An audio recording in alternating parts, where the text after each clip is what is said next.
Hi, I'm Amy Shannon from Amy's Bookshelf Reviews podcast, where stories speak, voices matter, and words come alive. If you are following this on Spotify, please follow the podcast. Um, Now, the interviewees uh, have the option of having an audio only podcast session or a video podcast session. This is a video podcast session, and I hope that you enjoy it. It will also be shown on YouTube. So if you are watching this on YouTube, please subscribe. Thank you. All right, we're live. Good evening, listeners. Welcome to Amy's Bookshelf Reviews podcast, Behind the Books, Honest Voices, Real Stories. I'm Amy Shannon, and I'm pulling back the curtain, bringing you heartfelt and real conversations with the storytellers and creatives that go beyond the books. You never know where the conversation will lead us, so let's find out. Tonight we have two guests joining us, so thank you for joining us. Will you please introduce yourselves and let people know how to contact you or find your book? Sure. Alain? No, Well, my name is Bianella DeLaHoz, and I am a twin to my lovely brother, Alain Orozco. I am a nurse, a labor and delivery nurse at Baptist Hospital. I live in Miami and married with 3 children. I myself, my name is Alain Orozco. I am married to my wife Yvette for the last 24 years, 25 years. Wow. We've been together for 32 years now. I have 2 daughters, a 20-year-old and a 23-year-old. I am a property appraiser in Florida, in the southeast region, and I'm also a jiu-jitsu practitioner. I'm a black belt in Brazilian jiu-jitsu and a 14-time champion, gold medalist. Wow, that's pretty impressive. Thank you very much. So, why don't you tell me what what's the title of your book, and what inspired you two to write it? Well, the title of our book is Redeemed: A Journey from Darkness to Light. It's my sister and I. She's my twin. We experienced a difficult childhood. We were raised from Colombian parents back in the 70s. We were born in 1970, and in the 70s, the cartels, the Colombian cartels, began, and that drug trade really took hold in the United States, and it still has today. But it's pretty much when the Medellin cartel started back in the 70s. Oh, And so my parents got involved in the drug trade. My father was involved in that, got my mother involved in that trade, and he was a womanizer. I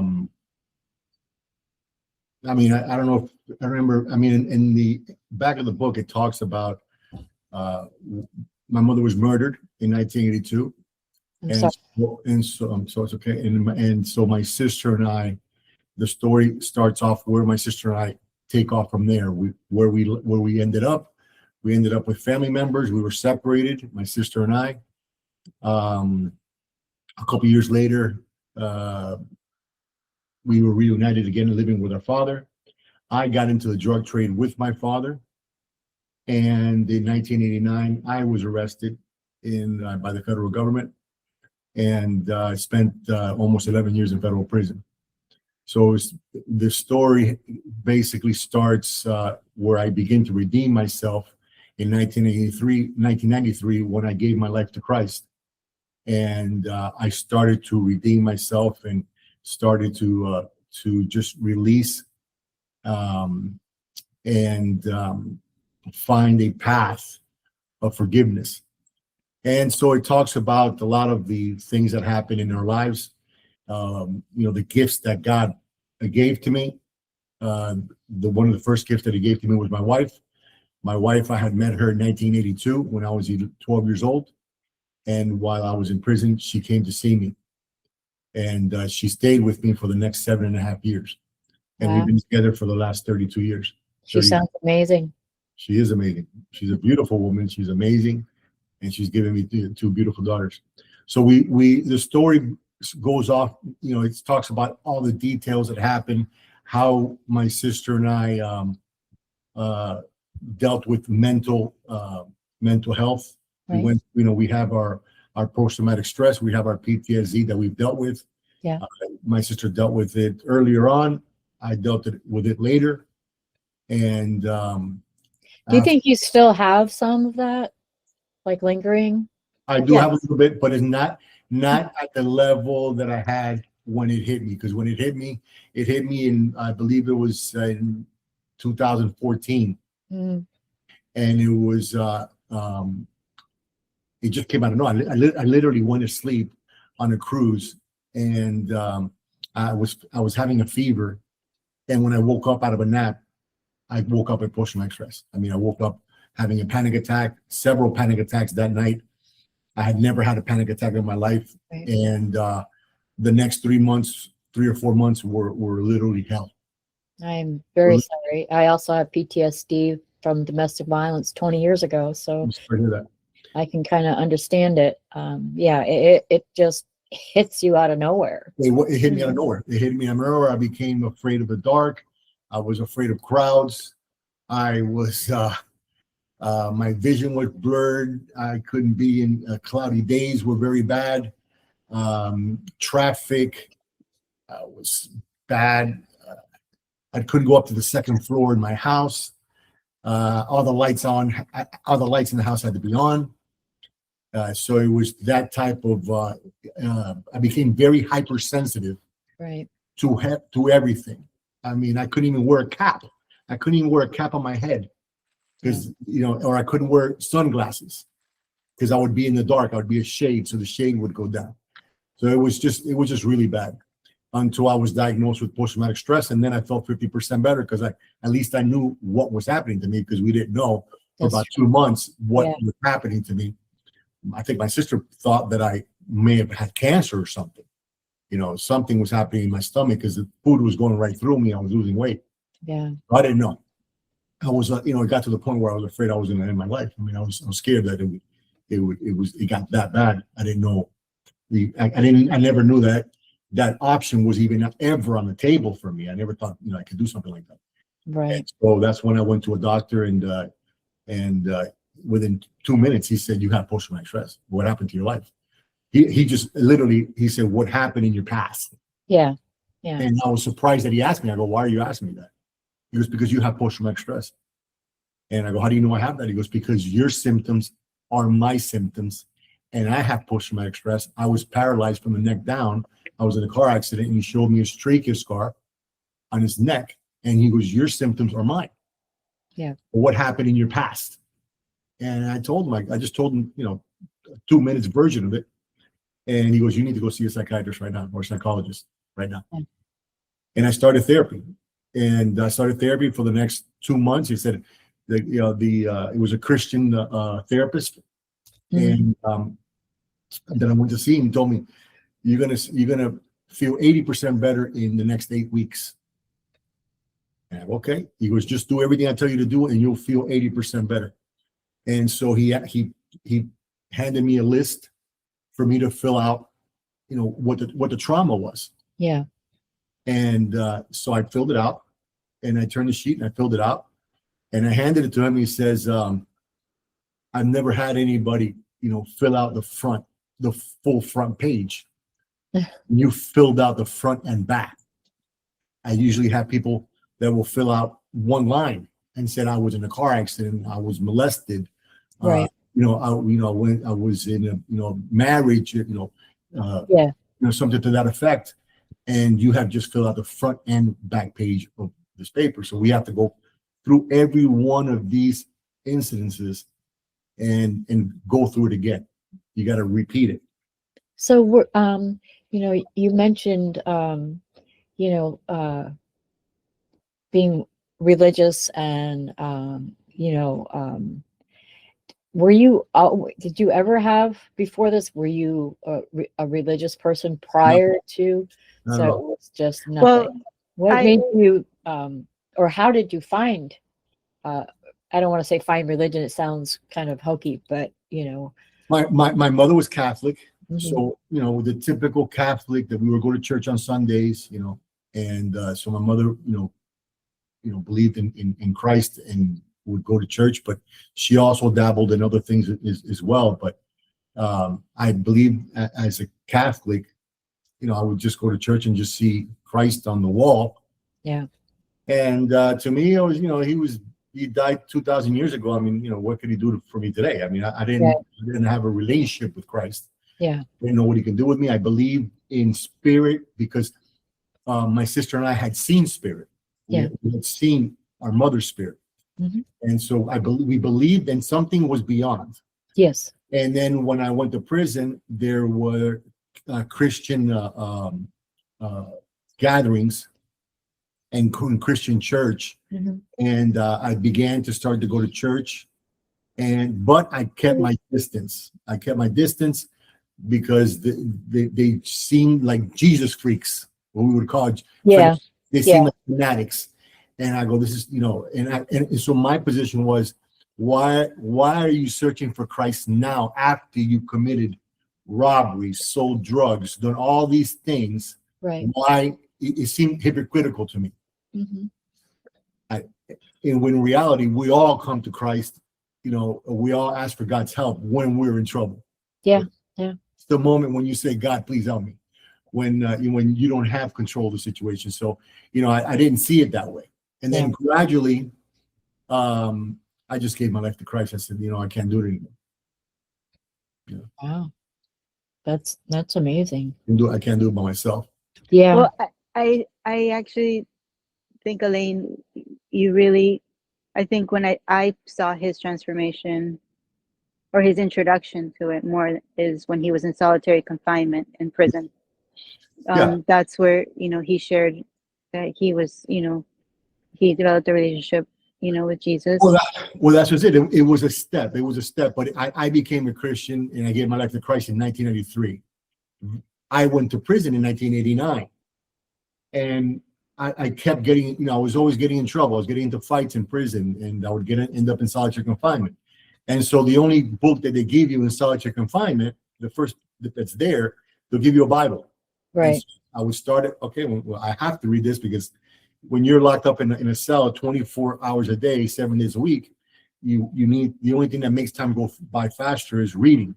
Right. I would start with Genesis. I would start with the first book. And I would be in, solitary confinement 15 days, a couple months sometimes. And, because I would end up in solitary confinement almost every year for 10 years for one thing or the other. And, gradually, every time that I would come back into solitaire, I would start this relationship again with Christ, because I would be able to focus and speak to him and just have that solitude. So for me, it was good. The solitary confinement was good. But, so when you were in solitary, when you weren't in solitary, were you still, having that relationship, or was it something you kept to yourself? I still had the relationship, but I also realized I didn't have the Christian transformation where all of a sudden Jesus I just turned into 100% Christian and I started everything. It was a very slow process for me because I realized that being in prison, I'm still living in hell. Yeah. Yeah. And you live by, there's a different way of living your life as an inmate, and everything's very petty.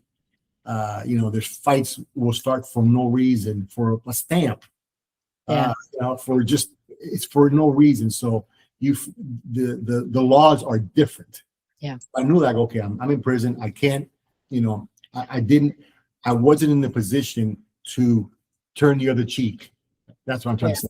Yeah. No, I couldn't turn the other cheek because you're living there. And if you show weakness, then everybody will take advantage of that. Right. Yeah. Yeah. But my view of Christ changed, of who he was. He could change my life. And so I prayed to him constantly, and I prayed for him to change my life. and he began to open up things and answer things for me that I had asked for before. Like I wanted to know who killed my mother. I wanted to find out certain things. And slowly but surely, everything came. Every answer came to me. And I found out, my sister and I found out about who committed the murders. I was in prison with the person who committed the murder. Oh, geez. I ran into him and I didn't even know it was him. Wow. We stayed together in a cell for 2 weeks, and I never knew that it was him. I found out like a month later that it had been him. So, I found, finding out all these things, and why would I, so I went through why would God allow me to find out that this is the person and I can't do anything about it? Right. And what would you have done if you knew when you were sharing a cell with him? At that time, I probably would have taken his life.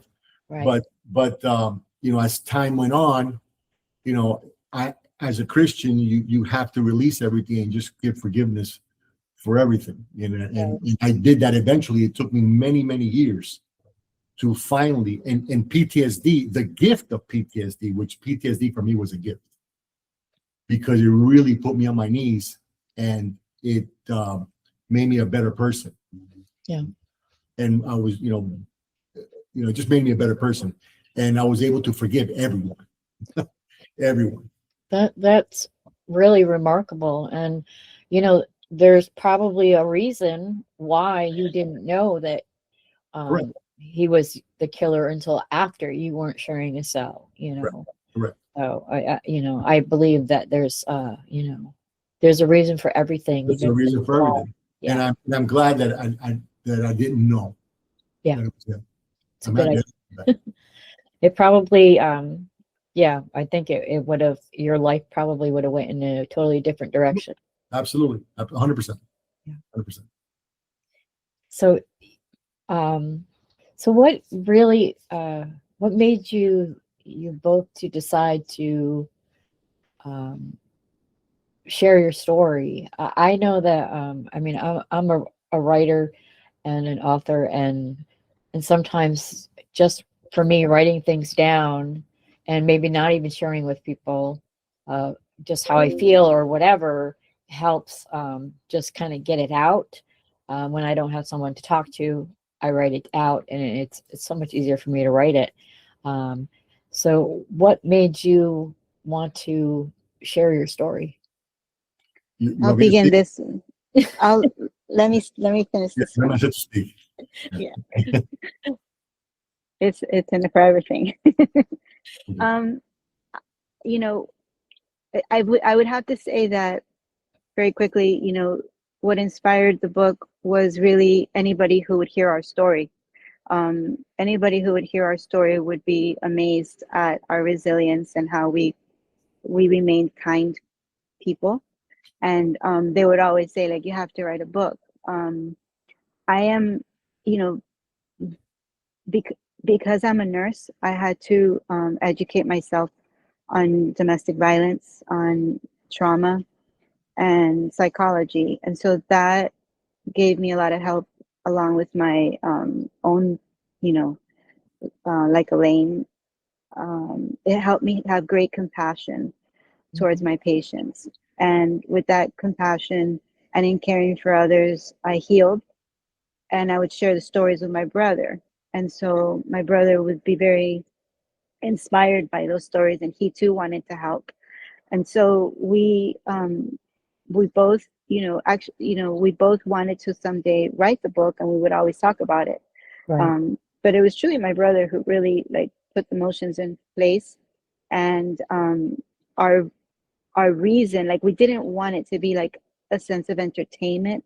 It really is meant for inspiration. If it can help at least one person out there who has suffered domestic violence, who has suffered betrayal, it's really the story of how one choice can lead to the destruction of relationships and families, and how through God, I believe the greatest gift my mother gave us in our 12 years of life was faith. because I always did see my mother pray, light a candle, and our prayers every night. And so that led us into, when she died, I remember grabbing her Bible and reading it, and she left us with the gift of God. And so we kept it. It was our foundation to continue to explore. I remain a Catholic. That's my, I'm comfortable with that, and my brother's a Christian, and that's fine. We're all brothers and sisters of Christ. But I believe that our mission is to really, we hope that people can find how God interjected in our lives and put the right people and the right situations for us to blossom. And if they can get that in their life, if they're going through a trauma or a loss, if they just hold on to God and see how he can get you through to the other side, it's really miraculous, the goodness that comes out of it, if you just believe. Yeah. For me, it's very similar. We would tell our story. I would tell my story, snippets of our life story. Mm-hmm. Everybody would just always say, man, you got to write a book. You got to write a book. Man, that's crazy. You got to write a book. I go, you don't even know half of it. I mean, I just told you just one portion of it. Right. But when we thought about, my sister and I would say, you know what, we do have to write a book. But I didn't know what the ending would be. Yeah. I didn't know what the ending would be. And like my sister mentioned, she would tell me these stories of these lives that she would save in her work, mothers and children, and I go, wow, that's really, it's great. I wish I could do something like that. I'm a property appraiser. I'm not saving anybody's life. Right. But I'm a Christian, and maybe I can save somebody's soul. I can just bring somebody to God and find some peace, because that's how I found peace after my PTSD. After PTSD, the only peace that I had was when I came to, when I started to have a really good relationship with God. And so I was invited by my brother-in-law to join a ministry group, and so I minister at the state prison in Lego Okeechobee. So that when I gave that testimony, my testimony, that was very similar to the inmates that were there, they took it very well, and it was inspiring for me, and inspired me to write the book. Okay, now I know this has come full circle. I never thought that I would ever step back into a prison ever again. Yeah. Especially to go to preach what God did in my life. But that's just what I did. So that was it came full circle for me with going back into prison and giving our testimony, my sister and I's testimony.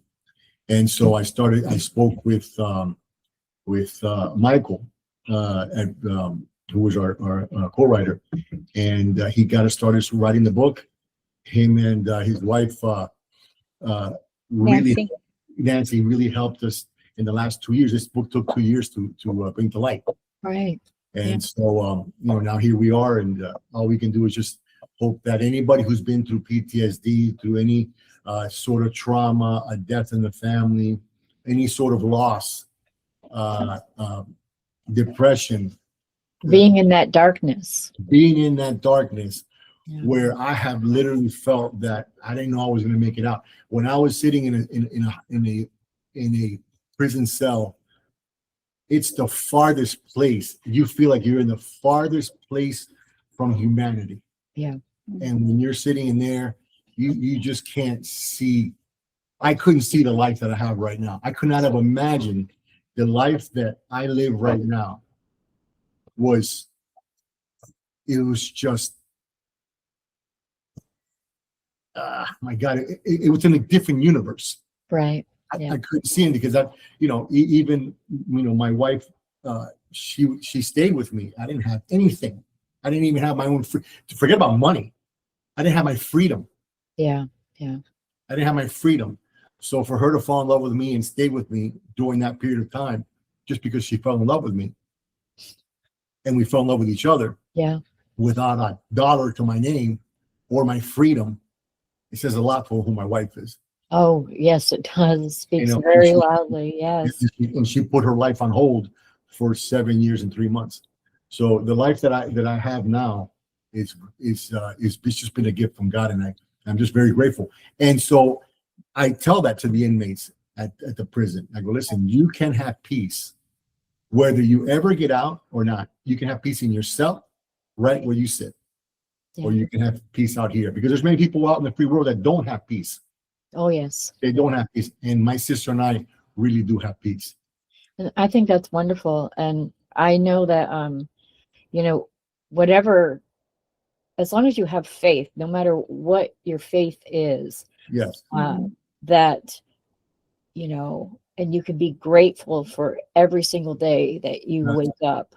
Then, you know, it's like my mother, I lost her when she was 44. But she showed me by her actions on how to be kind, you know, and I try to do that, and I try to spread the word that more people need to be kind. Yes. And I think that with you two sharing your story, and you're providing not just information or telling people that, you know, if you have faith, you can make it through, but you are just being kind by sharing your story. So I really, truly honor that you came on the show to talk to me today. And I hope that, you know, you can continue on your path. And I know that it's, even when you feel healed, you know, there's always that peace that, you know, it's there lingering, you know, you don't always feel that you're completely healed, but as long as you have faith and can be grateful for every single moment in your life, then I think that is very remarkable. And I am truly honored to have met you, and I can't wait to read this story. And by the time this airs, I will have read it. Thank you. So it's the end of another great conversation, and thank you for being on the show, and thank you, audience, for listening. If you wish to be a guest on the show, go to amysbookshelfreviews.com/podcast and schedule your pre-recording. Please follow this podcast on Spotify. I'm Amy Shannon. Be safe, be well, and always be kind. Thank you for watching this video podcast. Amy's Bookshelf Reviews podcast is a takeoff of Amy's Bookshelf Reviews website, and which does reviews and also author promotions. You can go to amysbookshelfreviews.com for more information. Thank you for watching, and please subscribe, follow, and keep listening. Thank you.